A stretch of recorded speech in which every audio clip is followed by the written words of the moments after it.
Sebab terlalu ramai orang tak sedar yang semasa kita makan atau minum menggunakan plastik. Tak kira lah plastik botol ke, plastik package ke, yang masuk pergi beli makanan-makanan dalam styrofoam ke, terutama sekali yang panas, ataupun air sejuk yang masuk dalam botol kita letak dalam kereta kena panas.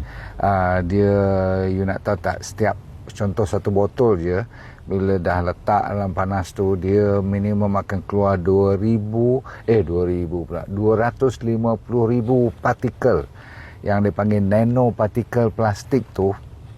Dia panggil nanoplastik, mikroplastik tu, yang ada BPA, bisphenol A. Semua orang tahu kalau pergi cek Google, bisphenol A tu ada phthalates lagi, dia boleh menyebabkan kanser, boleh menyebabkan imuniti kita turun.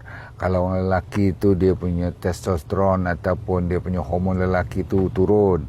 Perempuan punya hormon pun terganggu. Dia boleh cross blood brain barrier ke otak pun.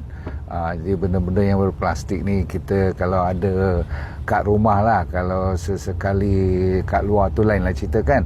Kat rumah tu cuba pakai glass, pakai steel ya, stainless steel, atau pakai copper, atau pakai ni lah tanah liat pun boleh punya material tu. Faham? Okey.